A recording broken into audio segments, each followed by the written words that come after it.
ਵਾਹਿਗੁਰੂ ਜੀ ਕਾ ਖਾਲਸਾ ਵਾਹਿਗੁਰੂ ਜੀ ਕੀ ਫਤਿਹ। ਗੁਰੂ ਪਿਆਰਿਓ, ਅੱਜ ਆਪਾਂ ਅਸ਼ਟਪਦੀ 16ਵੀਂ ਤੇ ਪਦ ਦੂਜਾ ਸੱਚੇ ਪਾਤਸ਼ਾਹ ਦੀ ਕਿਰਪਾ ਦੇ ਨਾਲ ਵਿਚਾਰ ਜਾ ਰਹੇ ਹਾਂ। ਜਿਵੇਂ ਆਪਾਂ ਅਕਸਰ ਇਹ ਬੇਨਤੀ ਕਰਦੇ ਹਾਂ ਕਿ ਕੋਈ ਵੀ ਪ੍ਰਾਣੀ ਇੰਨਾ ਸਿਆਣਾ, ਇੰਨਾ ਵਿਵੇਕ ਬੁੱਧ ਵਾਲਾ ਨਹੀਂ ਜਿਹੜਾ ਸੱਚੇ ਪਾਤਸ਼ਾਹ ਦੀਆਂ ਰਮਜ਼ਾਂ ਨੂੰ ਸਮਝ ਸਕੇ। ਜਿੰਨੀ ਉਹ ਕਿਰਪਾ ਕਰਦੇ ਹਨ ਉਹਨਾਂ ਪ੍ਰਾਣੀ ਬੋਲਦਾ ਹੈ, ਉਹਨਾਂ ਸੁਣਦਾ ਹੈ ਅਤੇ ਉਹਨਾਂ ਵਿਚਾਰਦਾ ਹੈ। ਸੱਚੇ ਪਾਤਸ਼ਾਹ ਦੀ ਮਿਹਰ ਤੋਂ ਬਿਨਾਂ ਕੁਝ ਵੀ ਨਹੀਂ ਹੋ ਸਕਦਾ। ਗੁਰੂ ਪਿਆਰਿਓ, ਸੁਖਮਣੀ ਸਾਹਿਬ ਸੁੱਖਾਂ ਦਾ ਖਜ਼ਾਨਾ, ਅੰਮ੍ਰਿਤ ਰੂਪੀ ਸਾਗਰ, ਇਨਸਾਨ ਨੂੰ ਭਗਵਾਨ ਦੇ ਨਾਲ ਮਿਲਣ ਦਾ ਇੱਕ ਸੌਖਾ ਤਰੀਕਾ। ਸੱਚੇ ਪਾਤਸ਼ਾਹ ਧੰਨ ਧੰਨ ਗੁਰੂ ਅਰਜਨ ਦੇਵ ਜੀ ਨੇ ਅਪਾਰ ਕਿਰਪਾ ਕੀਤੀ ਹੈ ਆਪਣੇ ਪਿਆਰੇ ਸਿੱਖ ਉੱਤੇ। ਸਮਾਂ ਤੇ ਇਨਸਾਨ ਦੋਨੇ ਬਦਲਦੇ ਹਨ ਤੇ ਖਤਮ ਹੁੰਦੇ ਹਨ। ਅਕਾਲ ਪ੍ਰਭੂ ਪਰਮੇਸ਼ਰ ਸਦੀਵੀ ਹੈ। ਸੱਚੇ ਪਾਤਸ਼ਾਹ ਨੇ ਬਹੁਤ ਹੀ ਸੌਖੀ ਵਿਧੀ ਨਾਲ ਇਨਸਾਨ ਨੂੰ ਭਗਵਾਨ ਨਾਲ ਜੋੜਿਆ ਹੈ, ਸਮੇਂ ਦੀ ਵਰਤੋਂ ਕਰਕੇ। ਸਮੇਂ ਨੂੰ ਵਰਤੋਂ ਵਿੱਚ ਲਿਆ ਕੇ ਸਵਾਸ ਦੇ ਨਾਲ ਪਰਮੇਸ਼ਰ ਨੂੰ ਧਿਆ ਕੇ ਸੱਚੇ ਪਾਤਸ਼ਾਹ ਨੇ ਇਨਸਾਨ ਨੂੰ ਭਗਵਾਨ ਦੇ ਨਾਲ ਮਿਲਾਪ ਕਰਨ ਦਾ ਤਰੀਕਾ ਦੱਸਿਆ ਹੈ। ਸੁਖਮਣੀ ਸਾਹਿਬ ਦੇ ਵਿੱਚ 24,000 ਅੱਖਰਾਂ ਦੀ ਵਰਤੋਂ ਕੀਤੀ ਗਈ ਹੈ। 24 ਅਸ਼ਟਪਦੀਆਂ ਹਨ। ਇੱਕ ਅਸ਼ਟਪਦੀ ਦੇ 8 ਭਾਗ ਹਨ, ਜਾਣੀ 8 ਪਦ ਹਨ। ਇਸੇ ਕਰਕੇ ਹੀ ਇਸ ਨੂੰ ਅਸ਼ਟਪਦੀ ਦਾ ਨਾਂ ਦਿੱਤਾ ਹੈ, 8 ਪਦਾਂ ਵਾਲੀ। ਦੂਸਰੇ ਪਾਸੇ ਮਨੁੱਖ, ਐਵਰੇਜ ਇਨਸਾਨ ਦਿਨ ਰਾਤ ਦੇ ਵਿੱਚ 24,000 ਸਵਾਸ ਲੈਂਦਾ ਹੈ। 8 ਘੜੀਆਂ, 8 ਪਹਿਰ 3 ਘੜੀਆਂ ਨੂੰ ਮਿਲਾ ਕੇ 3 ਘੜੀਆਂ 1 ਪਹਿਰ ਨੂੰ ਸਿਰਜਦੀਆਂ ਹਨ। ਜੇ ਇਨਸਾਨ ਆਪਣੇ 24,000 ਸਵਾਸਾਂ ਨੂੰ ਪੂਰਨ ਤੌਰ 'ਤੇ ਲੇਖੇ ਦੇ ਵਿੱਚ ਲਗਾ ਦਿੰਦਾ ਹੈ, ਸਵਾਸ ਪ੍ਰਭੂ ਨੂੰ ਧਿਆਉਂਦਾ ਹੈ, ਤਾਂ ਉਹ ਜਿਉਂਦੇ ਜੀ ਮੋਕਸ਼ ਨੂੰ ਪ੍ਰਾਪਤ ਕਰ ਲੈਂਦਾ ਹੈ। ਉਹਦੀ ਆਪਣੀ ਮੈਂ ਛੁੱਟ ਜਾਂਦੀ ਹੈ ਅਤੇ ਉਹ ਪ੍ਰਭੂ ਦਾ ਬਣ ਕੇ ਨਿਬੜਦਾ ਹੈ, ਪ੍ਰਭੂ ਦਾ ਰੂਪ ਹੀ ਬਣ ਜਾਂਦਾ ਹੈ। 24,000 ਅੱਖਰਾਂ ਦੇ ਵਿੱਚ ਪ੍ਰੀਤਮ ਪਿਆਰੇ ਨੇ ਇਹ ਤਰੀਕਾ ਇਨਸਾਨ ਨੂੰ ਸਮਝਾਇਆ ਹੈ। ਕੋਈ ਵੀ ਪ੍ਰਾਣੀ ਇਸ ਵਿਧੀ ਦਾ ਲਾਹਾ ਲੈ ਸਕਦਾ ਹੈ। ਕਿਸੇ ਵੀ ਵਿਚੋਲੇ, ਕਿਸੇ ਮਿਡਲਮੈਨ ਦੀ ਲੋੜ ਨਹੀਂ ਹੈ। ਸਿਰਫ ਤੇ ਸਿਰਫ ਵਿਚਾਰ ਦੀ ਲੋੜ ਹੈ। ਵਿਚਾਰ ਤੋਂ ਬਿਨਾਂ ਪੂਜਾ ਇੱਕ ਨਾਸਤਿਕਤਾ ਵਾਲਾ ਤਰੀਕਾ ਹੈ, ਅਗਿਆਨਤਾ ਵਾਲਾ ਤਰੀਕਾ ਹੈ। ਪੂਜਾ ਦੇ ਨਾਲ ਵਿਚਾਰ ਆਵਸ਼ਕਤ ਹੈ, ਜ਼ਰੂਰੀ ਹੈ। ਪੂਜਾ ਕਿਹੜੇ ਤਰੀਕੇ ਨਾਲ ਕੀਤੀ ਜਾ ਸਕਦੀ ਹੈ? ਅੰਧ ਵਿਸ਼ਵਾਸ ਨਾਲ ਕੀਤੀ ਪੂਜਾ ਇਨਸਾਨ ਨੂੰ ਹੋਰ ਅੰਧ ਵਿਸ਼ਵਾਸ ਵੱਲ ਧਕੇਲਦੀ ਹੈ। ਵਿਚਾਰ ਦੇ ਨਾਲ ਕੀਤੀ ਹੋਈ ਪੂਜਾ ਭਾਵਨਾ ਅਤੇ ਸ਼ਰਧਾ ਨੂੰ ਨਾਲ ਮਿਲਾ ਕੇ ਇਨਸਾਨ ਨੂੰ ਭਗਵਾਨ ਦੇ ਨਾਲ ਜੋੜਦੀ ਹੈ। ਧੰਨ ਧੰਨ ਗੁਰੂ ਅਰਜਨ ਦੇਵ ਜੀ ਨੇ ਸੁਖਮਨੀ ਸਾਹਿਬ ਦੇ ਵਿੱਚ ਉਹਨਾਂ ਲੋਕਾਂ ਨੂੰ ਜਿਹੜੇ ਦਿਨ ਰਾਤ ਪ੍ਰੀਤਮ ਦੇ ਪਿਆਰਿਆਂ ਨੂੰ ਨਿੰਦਦੇ ਹਨ, ਭੰਡਦੇ ਹਨ, ਉਹਨਾਂ ਦੀ ਬਣਦੀ ਜਗ੍ਹਾ ਦਿਖਾਈ ਹੈ। ਉਹਨਾਂ ਦੀ ਹੋਂਦ ਉੱਤੇ ਵੀ ਕਿੰਤੂ ਕੀਤਾ ਹੈ ਕਿ ਤੁਸੀਂ ਇਸ ਜਗਤ ਦੇ ਵਿੱਚ ਕਿਉਂ ਆਏ ਹੋ। ਤੁਹਾਡਾ ਕੋਈ ਲਾਭ ਨਹੀਂ ਹੈ, ਤੁਹਾਨੂੰ ਵੀ ਨਹੀਂ, ਦੁਨੀਆ ਨੂੰ ਵੀ ਨਹੀਂ। ਨਾ ਹੋਇਆ ਵਰਗੇ ਹੋ। ਜਿੱਥੇ ਪ੍ਰੀਤਮ ਪਿਆਰੇ ਦੇ ਨਿੰਦਕਾਂ ਦਾ ਸੱਚੇ ਪਾਤਸ਼ਾਹ ਨੇ ਅਸਥਾਨ ਦਿਖਾ ਲਿਆ ਹੈ, ਉੱਥੇ ਭਗਤਾਂ ਦਾ ਉੱਚੇ ਤੋਂ ਉੱਚਾ ਮਾਣ ਵੀ ਸਤਿਕਾਰਿਆ ਹੈ। ਇੰਨਾ ਉੱਚਾ ਕਿ ਪ੍ਰਭੂ ਦੇ ਸਮਾਨ ਹੀ, ਪ੍ਰਭੂ ਦਾ ਰੂਪ ਹੀ ਸੱਚੇ ਪਾਤਸ਼ਾਹ ਨੇ ਉਹਨਾਂ ਦੇ ਚਰਨਾਂ ਦੀ ਧੂੜ ਨੂੰ ਨਮਸਕਾਰ ਕੀਤਾ ਹੈ, ਸਜਦਾ ਕੀਤਾ ਹੈ, ਸਿਰ ਝੁਕਾਇਆ ਹੈ। ਨਿਮਰਤਾ ਦੇ ਪੁੰਜ, ਮਠਾਸ ਦੇ ਸਮੁੰਦਰ ਧੰਨ ਧੰਨ ਗੁਰੂ ਅਰਜਨ ਦੇਵ ਜੀ ਨੇ ਆਪਣਾ ਸਿਰ ਉਹਨਾਂ ਭਗਤਾਂ, ਉਹਨਾਂ ਜਨਾਂ, ਉਹਨਾਂ ਦਾਸਾਂ, ਉਹਨਾਂ ਸੇਵਕਾਂ, ਉਹਨਾਂ ਗੁਲਾਮਾਂ ਦੇ ਪੈਰਾਂ ਦੇ ਵਿੱਚ ਟਿਕਾ ਦਿੱਤਾ ਕਿ ਤੁਸੀਂ ਮਹਾਨ ਹੋ ਭਲਿਓ, ਤੁਹਾਡੀ ਸਾਧਨਾ ਮਹਾਨ ਹੈ, ਤੁਹਾਡੀ ਸੋਚ ਬੜੀ ਉੱਚੀ ਹੈ। ਜਿਨ੍ਹਾਂ ਨੇ ਇਸ ਸਰੀਰ ਨੂੰ ਪ੍ਰਭੂ ਨੂੰ ਪਾਉਣ ਦੇ ਲਈ ਕੁਰਬਾਨ ਕਰ ਦਿੱਤਾ। ਦਾਤਾ ਦੇਖਣ ਯੋਗ ਨਹੀਂ ਹੈ, ਮਹਿਸੂਸ ਕੀਤਾ ਜਾਂਦਾ ਹੈ। ਪ੍ਰਭੂ ਦਾ ਕੋਈ ਰੂਪ ਨਹੀਂ ਹੈ, ਭਗਤ ਦਾ ਰੂਪ ਹੈ। ਪ੍ਰਭੂ ਨੂੰ ਦੇਖਿਆ ਵੀ ਨਹੀਂ ਜਾ ਸਕਦਾ, ਭਗਤ ਨੂੰ ਮਿਲਿਆ ਜਾ ਸਕਦਾ ਹੈ। ਭਗਤ ਦੀ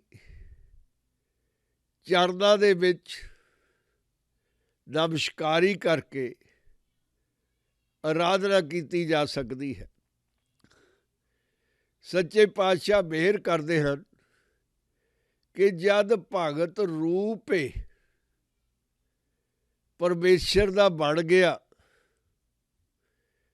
ਉਹਦਾ ਤੇ ਭਗਤ ਦਾ ਕੋਈ ਫਰਕ ਹੀ ਨਾ ਰਿਹਾ।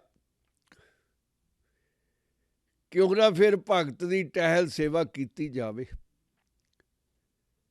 ਅਸਲੀ ਭਗਤ ਦੀ, ਗੁਰੂ ਪਿਆਰਿਓ, ਇੱਥੇ ਮਨੁੱਖਤਾ ਮਾਰ ਖਾ ਜਾਂਦੀ ਹੈ। ਅਸਲੀ ਤੇ ਨਕਲੀ, ਕੱਚਾ ਤੇ ਪੱਕਾ। ਜਿੱਥੇ ਸੰਤ ਮਹਾਨ ਹਨ, ਬੇਅੰਤ ਹਨ, ਗੁਰੂ ਦਾ ਨਾਮ ਲੈਣ ਵਾਲੇ, ਉੱਥੇ ਆ ਸੰਤਾਂ ਦੀ ਗਿਣਤੀ ਵੀ ਬਹੁਤ ਜ਼ਿਆਦਾ ਹੈ। ਜਿੱਥੇ ਇੱਕ ਸੰਤ ਹੈ, ਉੱਥੇ 10 ਆ ਸੰਤ ਹਨ। ਜਿੱਥੇ ਇੱਕ ਅਸਲੀ ਹੈ, 10 ਨਕਲੀ ਹਨ। ਗ੍ਰਹਿਸਤੀ ਕੀ ਕਰੇ ਵਿਚਾਰਾ, ਉਹਨਾਂ 10 ਦੇ ਚੁੰਗਲ ਦੇ ਵਿੱਚ ਫਸ ਜਾਂਦਾ ਹੈ। ਸੱਚੇ ਪਾਤਸ਼ਾਹ ਨੇ ਸੁਖਮਨੀ ਸਾਹਿਬ ਦੇ ਵਿੱਚ ਉਹਨਾਂ ਨੂੰ ਨਿੰਦਕਾਂ ਦੇ ਵਿੱਚ ਗਿਣਿਆ ਹੈ, ਸੰਤਾਂ ਦੇ ਵਿੱਚ ਨਹੀਂ। ਬੇਸ਼ੱਕ ਉਹ ਦੁਨੀਆ ਨੂੰ ਚਕਮਾ ਦੇ ਕੇ ਸੰਤਾਂ ਦਾ ਰੂਪ ਧਾਰ ਲੈਂਦੇ ਹਨ, ਸਲੇਡੇ ਦੀ ਤਰ੍ਹਾਂ। ਵਿਚਾਰਿਆਂ ਨੂੰ ਪਤਾ ਨਹੀਂ ਲੱਗਦਾ, ਸੰਸਾਰੀਆਂ ਨੂੰ ਫਸ ਜਾਂਦੇ ਹਨ ਉਹਨਾਂ ਦੀ ਨਾਟਕ ਲੀਲਾ ਦੇ ਵਿੱਚ। ਕੀ ਕਰਨ? ਸੱਚੇ ਪਾਤਸ਼ਾਹ ਨੇ ਉਹਨਾਂ ਭਗਤਾਂ ਨੂੰ ਬਹੁਤ ਉੱਚੇ ਗਰਦਾਨਿਆ ਹੈ, ਸਲਾਹਿਆ ਹੈ। ਜਿਨ੍ਹਾਂ ਨੇ ਉਹਨੂੰ ਪਾਇਆ ਹੈ, ਧਿਆਇਆ ਹੈ, ਉਹ ਪੂਜਣ ਯੋਗ ਹਨ। ਸੱਚੇ ਪਾਤਸ਼ਾਹ ਨੇ, ਧੰਨ ਧੰਨ ਗੁਰੂ ਅਰਜਨ ਦੇਵ ਜੀ ਨੇ ਪਰਮੇਸ਼ਰ ਦੀ ਮਹਿਮਾ ਕੀਤੀ ਹੈ ਬਹੁਤ ਹੀ ਜ਼ਿਆਦਾ। ਦਿਆਲੂ, ਕਿਰਪਾਲੂ, ਬਖਸ਼ਣਹਾਰ, ਮਿਹਰਬਾਨ, ਕਦੇ ਵੀ ਡੰਡ ਨਹੀਂ ਦਿੰਦਾ, ਸਜ਼ਾ ਨਹੀਂ ਦਿੰਦਾ, ਬਖਸ਼ਦਾ ਹੀ ਹੈ। ਮਹਾਨ ਤੋਂ ਮਹਾਨ ਉਹਦੀ ਖੂਬੀ, ਜਿਹਦੇ ਨਾਲ ਪਿਆਰ ਕਰਦਾ ਹੈ, ਤੁੱਠਦਾ ਹੈ, ਉਹਨੂੰ ਆਪਣਾ ਰੂਪ ਦੇ ਦਿੰਦਾ ਹੈ, ਆਪਣਾ ਆਪ ਦੇ ਦਿੰਦਾ ਹੈ। ਸੱਚੇ ਪਾਤਸ਼ਾਹ ਨੇ ਇਸ ਪਦ ਦੇ ਵਿੱਚ ਅਕਾਲ ਪੁਰਖ ਨੂੰ ਸਲਾਹਿਆ ਹੈ। ਸੱਚੇ ਪਾਤਸ਼ਾਹ ਮਿਹਰ ਕਰਦੇ ਹਨ, ਮਨਸਾ ਪੂਰਨ ਸ਼ਰਧਾ ਜੋਗ, ਉਮੀਦਾਂ ਸਾਰੀਆਂ ਦੀਆਂ ਸਾਰੀਆਂ ਇੱਛਾਵਾਂ ਪੂਰਨ ਕਰ ਸਕਦਾ ਹੈ। ਜੇ ਉਹਦੀ ਸ਼ਰਨ ਦੇ ਵਿੱਚ ਕੋਈ ਜਾਂਦਾ ਹੈ ਤਾਂ ਨਿਭਾਉਂਦਾ ਹੈ। ਦੁਨੀਆ ਦੇ ਰੱਖਿਆਕਾਂ ਵਾਂਗੂ ਭੱਜਦਾ ਨਹੀਂ, ਜਾਂ ਮਿਲ ਨਹੀਂ ਜਾਂਦਾ, ਸਗੋਂ ਖਲੋਂਦਾ ਹੈ ਸਿਰੇ ਤੱਕ। ਦ੍ਰੋਪਦੀ, ਪਾਂਡਵਾਂ ਨੇ ਗੈਂਬਲਿੰਗ ਦੇ ਵਿੱਚ, ਜੂਏ ਦੇ ਵਿੱਚ ਆਪਣੀ ਪਤਨੀ ਦ੍ਰੋਪਦੀ ਹਾਰ ਦਿੱਤੀ। ਰਿਵਾਜ ਸੀ ਉਹਨਾਂ ਦਿਨਾਂ ਦੇ ਵਿੱਚ ਜੂਆ ਖੇਡਣ ਦਾ, ਰਾਜੇ ਮਹਾਰਾਜਿਆਂ ਦਾ ਲੁਤਫ, ਰੰਗ ਤਮਾਸ਼ਾ, ਗੈਂਬਲਿੰਗ ਅੱਜ ਵੀ ਹੈ। ਜਿੰਨਾ ਅਮੀਰ ਓਨਾ ਘਮੰਡ, ਜਿੰਨਾ ਪੈਸਾ ਓਨਾ ਹੰਕਾਰੀ, ਜਿੰਨਾ ਦੌਲਤਮੰਦ ਓਨਾ ਹੀ ਦਿਖਾਵਾ। ਪਾਂਡਵਾਂ ਨੇ ਬਹੁਤ ਮਾੜੀ ਗਲਤੀ ਕੀਤੀ, ਪਹਿਲਾਂ ਜੂਆ ਖੇਡ ਕੇ ਹੀ। ਉਹ ਵੀ ਆਪਣੇ ਚਚੇਰਿਆਂ ਨਾਲ, ਜਿਹੜੇ ਕਿ ਉਹਨਾਂ ਦਾ ਰਾਜ ਹਥਿਆਉਣਾ ਚਾਹੁੰਦੇ ਸੀ। ਮਕਾਰੀ ਨਾਲ ਕਹਿ ਲਓ, ਚਲਾਕੀ ਨਾਲ ਕਹਿ ਲਓ, ਜਾਂ ਇਮਾਨਦਾਰੀ ਨਾਲ ਵੀ ਕਹਿ ਲਓ, ਜੂਆ ਖੇਡਿਆ ਗਿਆ। ਸਾਰਾ ਕੁਝ ਹਾਰ ਗਏ। ਦ੍ਰੋਪਦੀ ਵੀ, ਕ੍ਰਿਸ਼ਨ ਦੀ ਪੁਜਾਰਨ ਦ੍ਰੋਪਦੀ, ਜਦੋਂ ਭਰੀ ਸਭਾ ਦੇ ਵਿੱਚ ਦ੍ਰੋਪਦੀ ਦੇ ਤਨ ਦਾ ਸ਼ੋਸ਼ਣ ਹੋਣ ਲੱਗਿਆ ਤਾਂ ਕ੍ਰਿਸ਼ਨ ਨੂੰ ਸੀਨਾ ਤਾੜ ਕੇ ਖਲੋਣਾ ਪਿਆ। ਦ੍ਰੋਪਦੀ ਦੀ ਰੱਖਿਆ ਕਰਨ ਦੇ ਲਈ ਕ੍ਰਿਸ਼ਨ ਭਗਵਾਨ ਦਾ ਦੂਤ ਬਣ ਕੇ ਆਇਆ। ਜਾਂ ਭਗਵਾਨ ਆਇਆ ਜਾਂ ਦੂਤ ਆਇਆ, ਇਹਦੇ ਵਿੱਚ ਪੈਣ ਦੀ ਲੋੜ ਨਹੀਂ। ਦੋਨਾਂ ਦਾ ਇੱਕੋ ਹੀ ਰੂਪ ਹੈ, ਫਰਕ ਨਹੀਂ ਹੈ ਕੋਈ। ਇਸ ਗੱਲ ਉੱਤੇ ਵਿਵਾਦ ਵਧਾਉਣ ਦੀ ਵੀ ਕੋਈ ਲੋੜ ਨਹੀਂ ਹੈ ਕਿ ਸੇਵਕ ਹਰੀ ਜਾਂ ਹਰੀ ਜਨ ਦੋ ਹਨ। ਗੁਰਬਾਣੀ ਸਮਝਾਉਂਦੀ ਹੈ ਕਿ ਦੋਨੇ ਇੱਕੋ ਹੀ ਹਨ, ਇੱਕੋ ਹੀ ਰੂਪ ਹਨ। ਸੋ ਕ੍ਰਿਸ਼ਨ ਨੇ ਆ ਕੇ ਦ੍ਰੋਪਦੀ ਨੂੰ ਬਚਾ ਲਿਆ, ਸਭਾ ਦੇ ਵਿੱਚ ਲਾਜ ਰੱਖ ਦਿੱਤੀ। ਅੱਜ ਤੱਕ ਦ੍ਰੋਪਦੀ ਤੇ ਕ੍ਰਿਸ਼ਨ ਦੀ ਇਹ ਕਹਾਣੀ ਸੁਰੱਖਿਆ ਕਰਨ ਵਾਲੇ ਦੀ ਤੇ ਵਿਚਾਰੀ ਦੀ ਅਮਰ ਹੋ ਚੁੱਕੀ ਹੈ। ਕਿਉਂਕਿ ਸ਼ਰਧਾ ਯੋਗ ਸੀ ਕ੍ਰਿਸ਼ਨ ਉਸ ਰੂਪ ਦੇ ਵਿੱਚ ਦ੍ਰੋਪਦੀ ਨੂੰ ਬਚਾਉਣ ਦੇ ਲਈ। ਮਾਨਸਾ ਪੂਰਨ ਸ਼ਰਧਾ ਯੋਗ ਇੱਛਾਵਾਂ ਪੂਰੀਆਂ ਕਰਨ ਵਾਲਾ ਤੇ ਸੁਰੱਖਿਆ ਕਰਨ ਵਾਲਾ ਪ੍ਰੀਤਮ ਪਿਆਰਾ। ਜੋ ਕਰ ਪਾਇਆ ਸੋਈ ਹੋਗ, ਪਾਇਆ ਲਿਖਿਆ ਗਿਆ। ਆਪਣੇ ਹੱਥਾਂ ਨਾਲ ਜਦੋਂ ਟੀਚਰ ਆਪਣੇ ਵਿਦਿਆਰਥੀਆਂ ਨੂੰ ਹੋਮਵਰਕ ਦਿੰਦਾ ਹੈ ਤਾਂ ਬੋਰਡ ਉੱਤੇ ਲਿਖ ਦਿੰਦਾ ਹੈ ਕਿ ਅੱਜ ਤੁਸੀਂ ਘਰੇ ਜਾ ਕੇ ਇਹਨੂੰ ਸਾਰੇ ਨੂੰ ਪੜ੍ਹਨਾ ਹੈ, ਇਹਨਾਂ ਸਬਕਾਂ ਨੂੰ ਯਾਦ ਕਰਨਾ ਹੈ। ਪਾ ਦਿੰਦਾ ਹੈ ਬੋਰਡ ਦੇ ਉੱਤੇ। ਅਵੱਸ਼ ਹੀ ਵਿਦਿਆਰਥੀਆਂ ਨੂੰ, ਚੰਗੇ ਵਿਦਿਆਰਥੀਆਂ ਨੂੰ ਪੜ੍ਹਨਾ ਪੈਂਦਾ, ਹੋਮਵਰਕ ਦੀ ਤਿਆਰੀ ਕਰਨੀ ਪੈਂਦੀ ਹੈ। ਸੱਚੇ ਪਾਤਸ਼ਾਹ ਮਿਹਰ ਕਰਦੇ ਹਨ ਕਿ ਜੋ ਕਰ ਪਾਇਆ ਪ੍ਰਭੂ ਨੇ ਸੋਈ ਹੋਗ।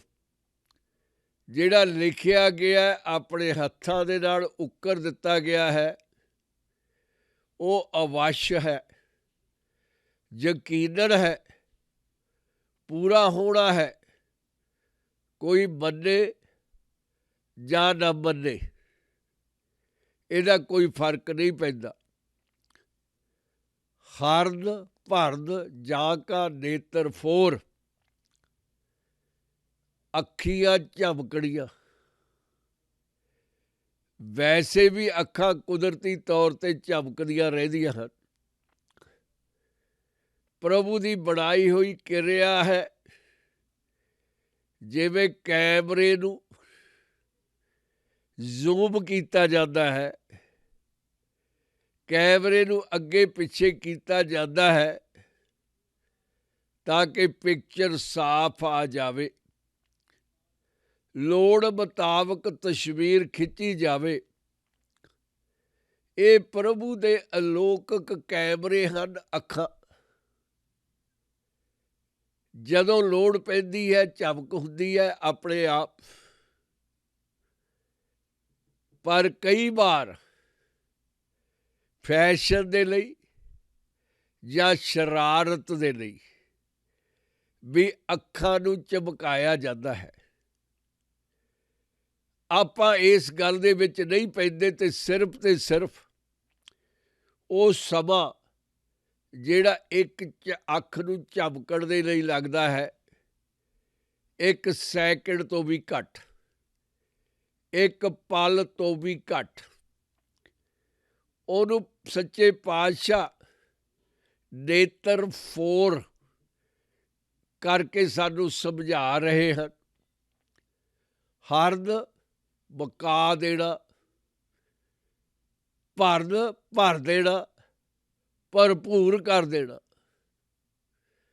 ਹਰਦ ਭਰਦ ਜਾ ਕਾ ਨੇਤਰ ਫੋਰ, ਕਿਸੇ ਦੀ ਝੋਲੀ ਭਰ ਦੇਣਾ ਅੱਖ ਦੇ ਝਮਕੇ ਦੇ ਨਾਲ,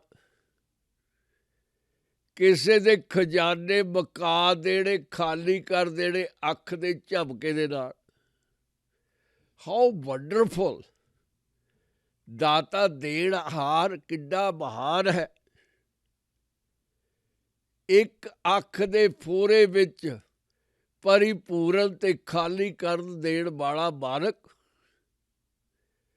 ਤਿਸਕਾ ਮੰਤਰ ਨਾ ਜਾਣੇ ਹੋਰ।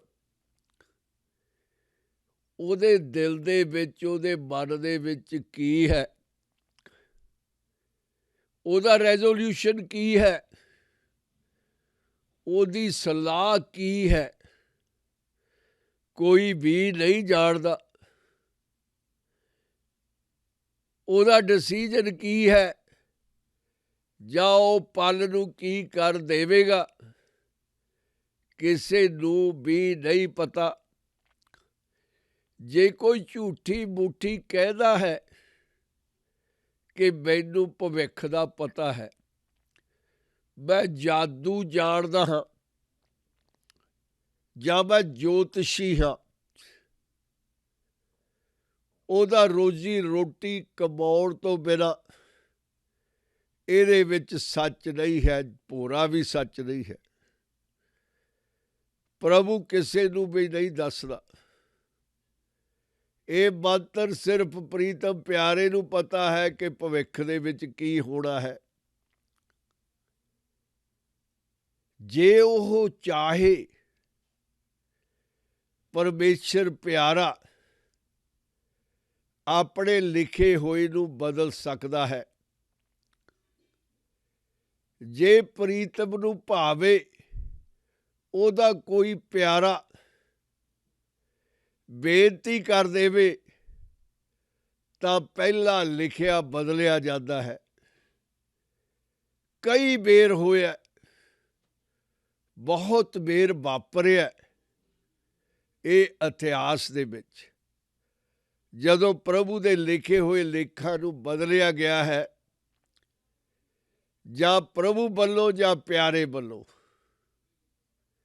ਤਿਸਕਾ ਮੰਤਰ ਨਾ ਜਾਣੇਕ ਹੋਰ, ਆਨੰਦ ਰੂਪ ਮੰਗਲ ਸਦ ਜਾ ਕੈ। ਆਪਾਂ ਆਮ ਗੱਲਾਂ ਕਰਦੇ ਹਾਂ ਦੁਨੀਆ ਦੇ ਵਿੱਚ ਕਿ ਗਵਾਂਢੀਆਂ ਦੇ ਘਰੇ ਰੋਜ਼ ਕਲੇਸ਼ ਰਹਿੰਦਾ ਹੈ। ਕਾਰਨ ਕੋਈ ਵੀ ਹੋ ਸਕਦਾ ਹੈ, ਆਰਥਿਕ ਕਾਰਨ ਹੋ ਸਕਦਾ ਹੈ, ਸਮਾਜਿਕ, ਪਰ ਕਲਾ ਕਲੇਸ਼ ਚੰਗੀ ਨਹੀਂ ਹੈ। ਇਹ ਵੀ ਸੁਣਦੇ ਹਾਂ ਕਿ ਗਰੀਬ ਰਿਕਸ਼ਾ ਚਲਾਉਣ ਵਾਲਾ ਆਪਣੇ 2 ਬੱਚਿਆਂ ਦੇ ਨਾਲ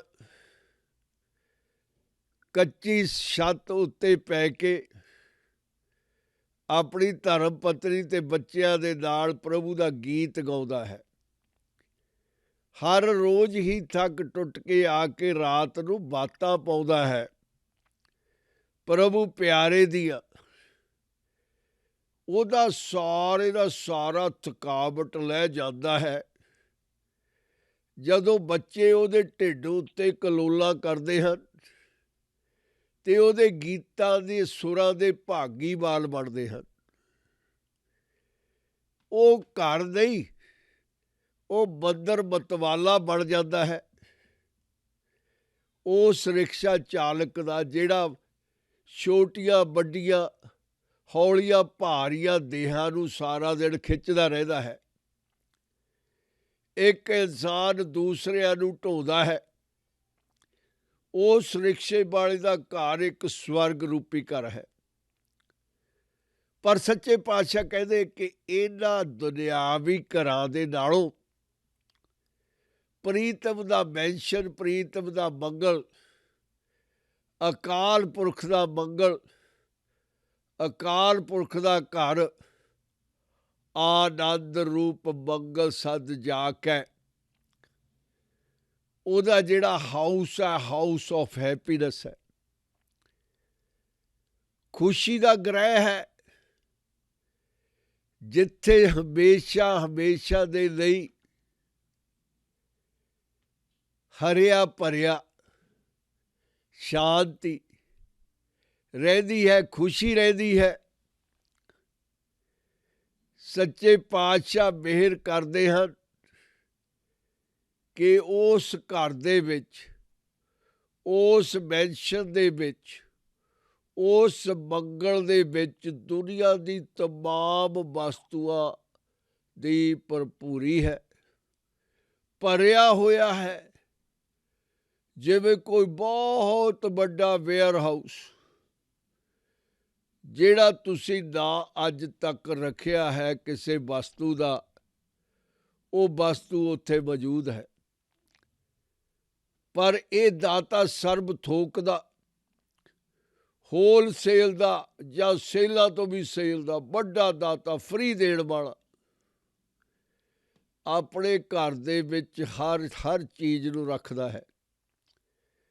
ਸਰਬ ਥੋਕ ਸੁਣੀਏ ਘਰ ਤਾਂ ਕਿ ਸਾਰੀ ਤਮਾਮ ਦੁਨੀਆ ਦੀ ਵਕੈਬਲਰੀ ਦੀਆਂ ਵਸਤਾਂ ਮੇਰੇ ਪ੍ਰੀਤਮ ਦੇ ਘਰ ਦੇ ਵਿੱਚ ਹਨ। ਮੈਂ ਆਪ ਸੁਣਿਆ ਹੈ ਪ੍ਰੀਤਮ ਪਿਆਰੇ, ਧੰਨ ਧੰਨ ਗੁਰੂ ਅਰਜਨ ਦੇਵ ਜੀ ਸਾਨੂੰ ਸਮਝਾ ਰਹੇ ਹਨ ਕਿ ਆਈ ਹਰਡ ਇਟ, ਉਹਦੇ ਘਰ ਦੇ ਵਿੱਚ ਸਾਰਾ ਕੁਝ ਹੈ। ਰਾਜ ਮੈਂ ਰਾਜ, ਜੋਗ ਮੈਂ ਜੋਗੀ। ਜਿੰਨੇ ਦੁਨੀਆ ਦੇ ਬਾਦਸ਼ਾਹ ਹਨ,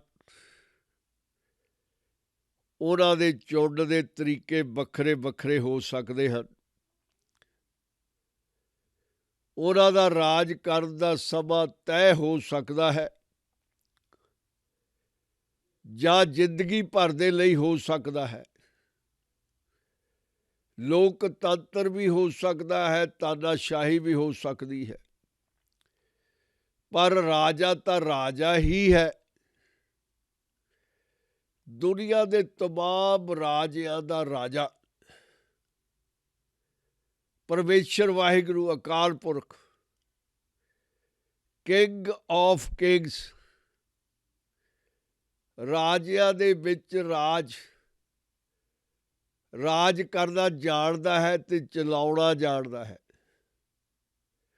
ਆਪਾਂ ਸਾਰੇ ਹੀ ਉਹਦੀ ਪਰਜਾ ਹਾਂ। ਪੱਥਰ ਦੇ ਵਿੱਚ ਕੀੜਾ ਵੀ ਉਹਦੀ ਪਰਜਾ ਹੈ।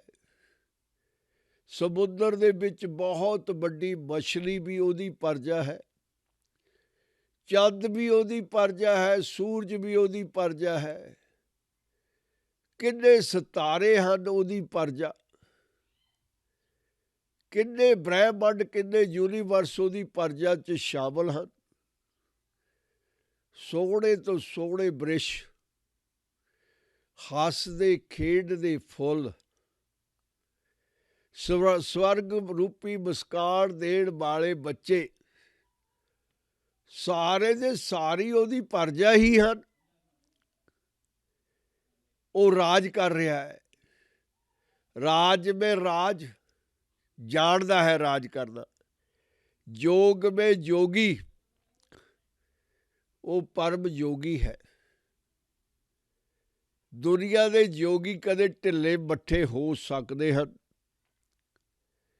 ਬੇਸ਼ੱਕ ਜਿੰਨੀਆਂ ਮਰਜ਼ੀ ਜੜੀ ਬੂਟੀਆਂ ਦਾ ਦਾਅਵਾ ਕਰੀ ਜਾਣ, ਸਾਰੀ ਜ਼ਿੰਦਗੀ ਖਾਈ ਜਾਣ, ਪਰ ਮੌਤ ਤਾਂ ਅਵੱਸ਼ ਹੀ ਹੈ।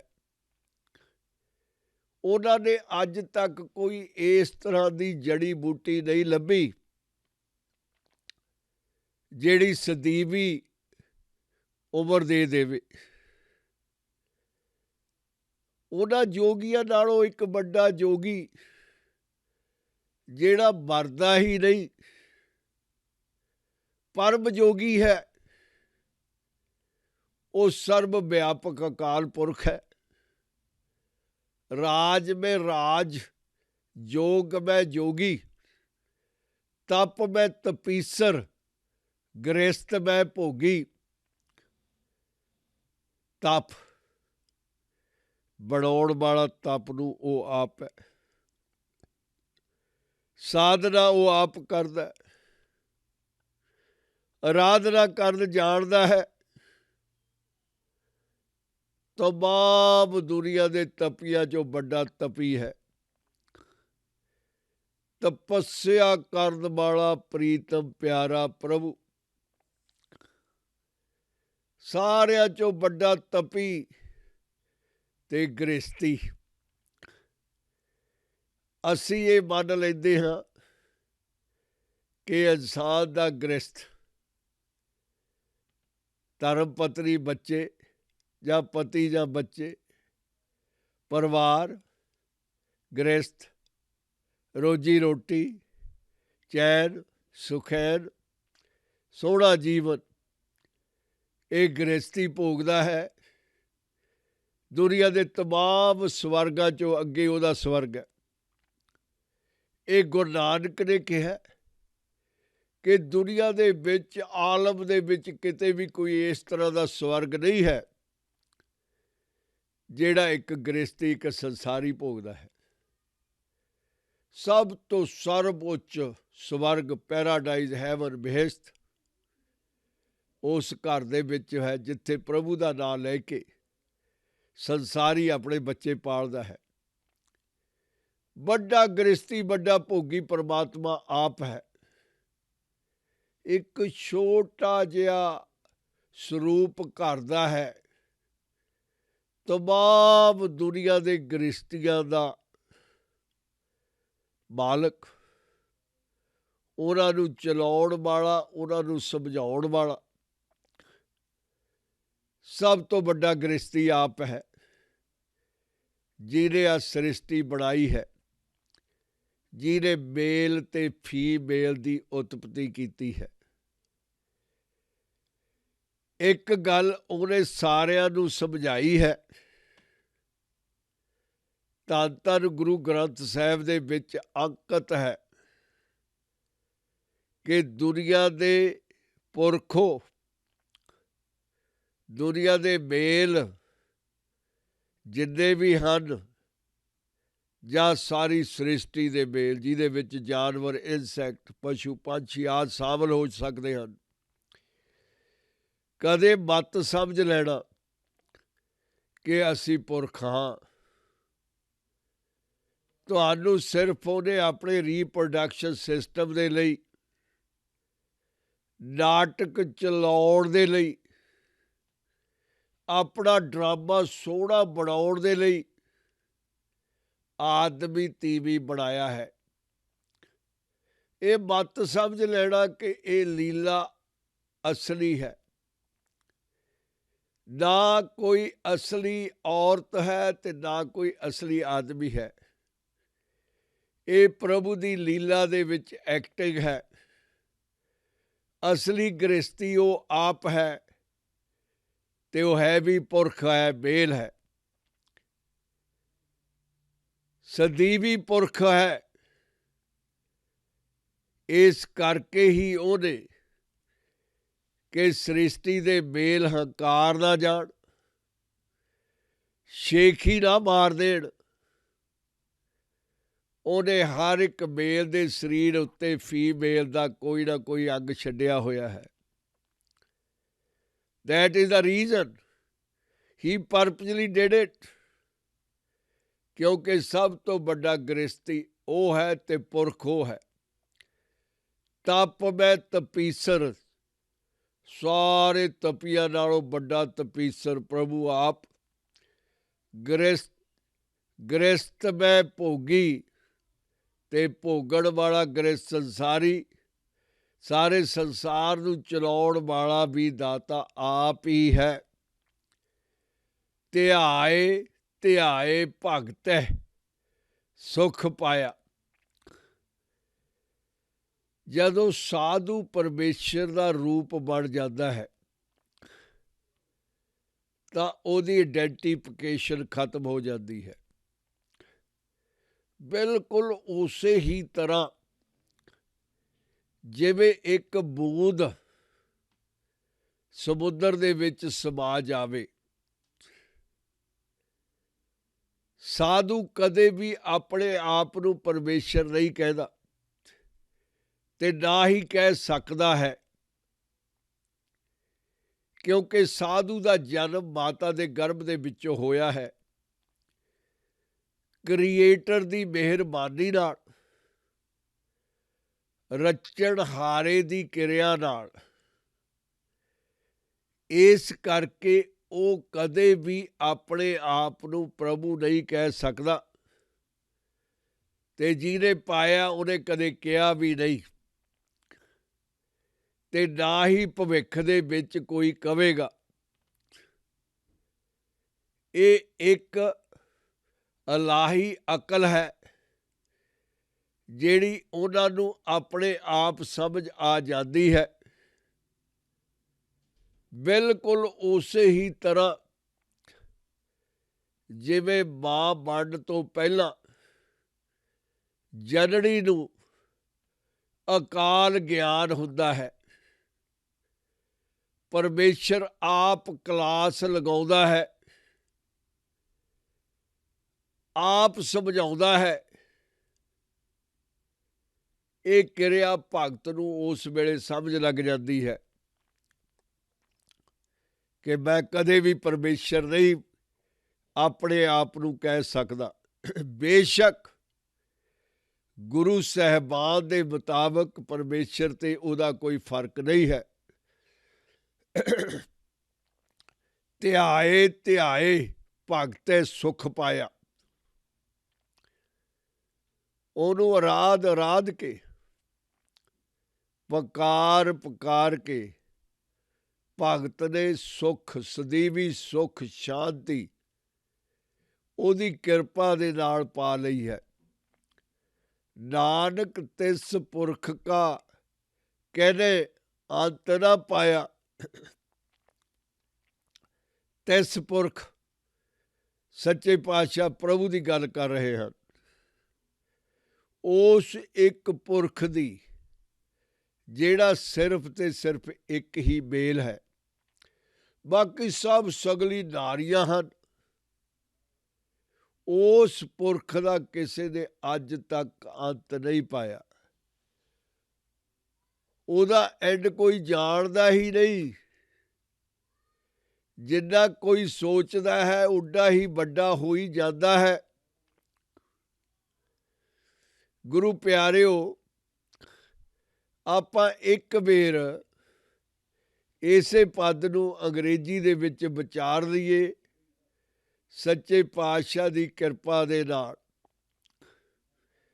ਮਾਨਸਾ ਪੂਰਨ ਸਰਦਾ ਜੋਗ, God is the fulfiller of desire and potent to give protection. He is the biggest filler. He is the biggest shield of downtrodden. Anybody come to him. जो कर पाया सोई होग, whatever he has inscribed, whatever Lord has inscribed with his hand, that does take place. No matter what, whatever he written, nobody can change it. It is permanent forever. Harn parn jaaka netar for. He is a filler. He can make empty. He fills and he empties same time. In the moment, in 1 second, in the time twinkling of an eye, तिसका मंत्र न जाने होर. Nobody can know his decision. Nobody can find his resolution. None else knows his resolve. He is the only one knows about it. Anand Roop Mangal Sad Jaake. He is the embodiment of happiness, and his mention is the eternal beatitude. Heaven, heaven of heavens, happiest place, forever happiness, real happiness you can find in his house. ਸਰਬ ਥੋਕ ਸੁਨੀਏ ਘਰ ਤਾਕੇ. All articles I have heard are in his palace, in his home, in his mansion. He got everlasting happiness. He got everything there. राज में राज, जोग में जोगी. He is the King of Kings. He is the Supreme King. And he is the number one yogi. Great yogi. Supreme yogi. He knows how to rule. He knows how to give to the people. So he is the Supreme King. And he gave all the time blessing. He never punished anybody. and he is the yogi, master of yogis. तप में तपीसर गृहस्थ में भोगी, among all penitents. He is the great penitent, and among householders he is the enjoyer. He knows how to meditate. He knows how to live married life. He is the best one. ਧਿਆਏ ਧਿਆਏ ਭਗਤੈ ਸੁਖ ਪਾਇਆ. By constant meditation, the saints obtain peace, everlasting peace, divine peace. Nanak तिस पुरख का किने अंत न पाया. Nanak, of that Lord, no one has found the end. How you can find the end of endless? There is no end. ਸੋ ਪ੍ਰੀਤਮ ਪਿਆਰੇ ਸਾਨੂੰ ਸਮਝਾਉਂਦੇ ਹਨ ਕਿ ਉਸ ਐਂਡਲੈਸ ਦਾ ਕਿਸੇ ਨੇ ਅੰਤ ਨਹੀਂ ਪਾਇਆ ਅੱਜ ਤੱਕ. ਉਹ ਆਪਣੇ ਦਿਲ ਦੀ ਗੱਲ ਕਿਸੇ ਨੂੰ ਨਹੀਂ ਦੱਸਦਾ. ਉਹ ਹਮੇਸ਼ਾ ਹੀ ਤੁਹਾਡੀਆਂ ਉਮੀਦਾਂ ਪੂਰਨ ਕਰਨ ਵਿੱਚ ਖਰਾ ਉਤਰਦਾ ਹੈ, ਤੁਹਾਨੂੰ ਸ਼ਰਨ ਦਿੰਦਾ ਹੈ, ਬਚਾਉਂਦਾ ਹੈ. ਜੋ ਕੁਛ ਉਹਨੇ ਲਿਖ ਦਿੱਤਾ ਲੇਖਾਂ 'ਚ ਉਹੀ ਹਰ ਹਾਲਤ 'ਚ ਹੋਣਾ ਹੈ. ਤੁਹਾਨੂੰ ਦਿੰਦਾ ਹੈ, ਰਜਾਉਂਦਾ ਹੈ, ਭਰਦਾ ਹੈ. ਪਰ ਜੇ ਉਹਦੇ ਮਨ ਵਿੱਚ ਆ ਜਾਵੇ ਤਾਂ ਪਲ ਦੇ ਵਿੱਚ ਤੁਹਾਨੂੰ ਖਾਲੀ ਵੀ ਕਰ ਦਿੰਦਾ ਹੈ. ਇਸ ਮੰਤਰ ਨੂੰ, ਇਸ ਇਰਾਦੇ ਨੂੰ ਹੋਰ ਕੋਈ ਵੀ ਨਹੀਂ ਜਾਣਦਾ.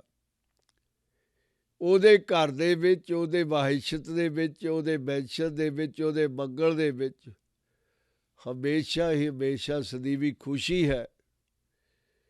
ਕੋਈ ਯੂਨੀਵਰਸ ਦੀ ਇਸ ਤਰ੍ਹਾਂ ਦੀ ਵਸਤੂ ਨਹੀਂ ਹੈ ਜਿਹੜੀ ਉਹਦੇ ਘਰ ਦੇ ਵਿੱਚ ਮੌਜੂਦ ਨਾ ਹੋਵੇ. ਉਹਨੂੰ ਰਾਜ ਕਰਨਾ ਆਉਂਦਾ ਹੈ. ਅਸਲੀ ਰਾਜਾ ਹੈ ਨਿਆਂ ਕਰਨ ਵਾਲਾ ਰਾਜਾ, ਸੱਚਾ ਰਾਜਾ. ਉਹਨੂੰ ਯੋਗ ਕਰਨਾ ਆਉਂਦਾ ਹੈ. ਕਦੇ ਬਿਮਾਰ ਹੀ ਨਹੀਂ ਹੁੰਦਾ, ਕਦੇ ਮਰਦਾ ਹੀ ਨਹੀਂ. ਉਹਨੂੰ ਜੜੀਆਂ ਬੂਟੀਆਂ ਖਾਣ ਦੀ ਵੀ ਲੋੜ ਨਹੀਂ ਹੈ. ਉਹ ਸਦੀਵੀ ਹੈ. ਅਸਲੀ ਯੋਗੀ ਉਹ ਹੈ, ਯੋਗੀਆਂ ਦਾ ਯੋਗੀ. ਤਪ ਕਰਨਾ ਉਹਨੇ ਤਪੀਆਂ ਨੂੰ ਸਮਝਾਇਆ ਹੈ. ਗ੍ਰਹਿਸਥ ਦੇ ਵਿੱਚ ਜੀਵਨ ਬਤੀਤ ਕਰਨਾ ਉਹਨੇ ਗ੍ਰਹਿਸਤੀਆਂ ਨੂੰ ਬਖਸ਼ਿਆ ਹੈ. ਉਹ ਤਪੀ ਵੀ ਹੈ, ਗ੍ਰਹਿਸਤੀ ਵੀ ਹੈ. ਜਿਹੜੇ ਭਗਤ ਉਹਨੂੰ ਅਪਣਾ ਲੈਂਦੇ ਹਨ, ਧਿਆ ਲੈਂਦੇ ਹਨ ਅਤੇ ਉਹਨੂੰ ਪਾ ਲੈਂਦੇ ਹਨ. ਇਸ ਤਰ੍ਹਾਂ ਦੇ ਪੁਰਖ, ਸਦੀਵੀ ਪੁਰਖ ਦਾ ਕਿਸੇ ਨੇ ਅੰਤ ਨਹੀਂ ਪਾਇਆ. ਮਹਾਨ ਹੈ ਪ੍ਰਭੂ, ਬੇਅੰਤ ਸੁਆਮੀ. ਗੁਰੂ ਪਿਆਰਿਓ, ਅੱਜ ਇੰਨਾ ਹੀ. ਵਾਹਿਗੁਰੂ ਜੀ ਕਾ ਖਾਲਸਾ, ਵਾਹਿਗੁਰੂ ਜੀ ਕੀ ਫਤਿਹ.